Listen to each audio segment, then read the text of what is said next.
likambo ya kisente esprit kuna eza te ntango okeyaka na internet moto atelemelaka yo te mais okei odela ya balimite yango nabengi yo avec amour po tosungama. Non, non, non, non.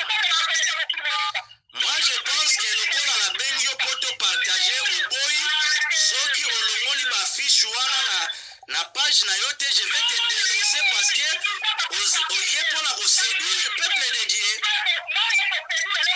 Mais makambozo sala subasima biblique na mweza wapi. Na boy likabo ya badon ya prophétie na yote. Mais problème ne ministère prophétique enseignement nini oyo sopesi na internet oyo yo lelo ozalaka na poto na Kinshasa ba reconnaître na ministère prophétique maser tika kokosela nzambe makambo na tika kokosela nzambe makambo yo na moni nde oye na molimo ya kozongisa mama olangi na kati ya Congo. Eza na mo problème te bloqué na yo ngai mais lokola oboyi partage yo zokosela nzambe makambo je vais te dénoncer. Je vais lokola biso tozwa mbrie batu yo prophétesse yaka na bafondement biblique. Je vais te dénoncer, je te promets. Hein? Ozalaka na poto koma awa na Kinshasa ba reconnaître ministère na yo. Quel enseignement, quel fondement oyo apporté na kati ya corps du Christ. Vraiment c'est.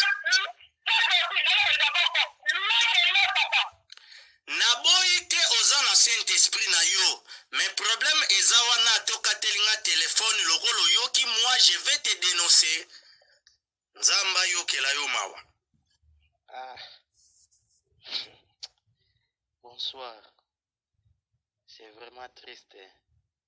Rosette azandoki ya kumbwaka penza bien na butu tango musuye mutasukolaka bandoki nyonso amekili kuna bilamba na butu.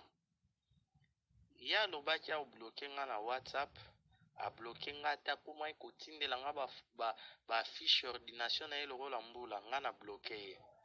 Siko na Facebook awa lien ya enseignement na nga na bandaki sur les affermissements, première nini on enseignaki sur la rédemption.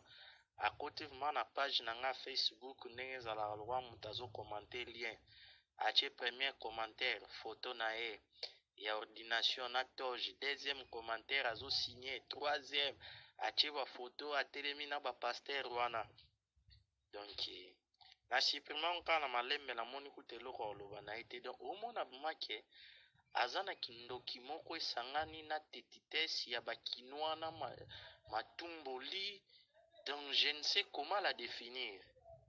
Mais c'est triste parce que je comprends vraiment que batu mususu bazana bango kaka destiné pour na lifelo penza.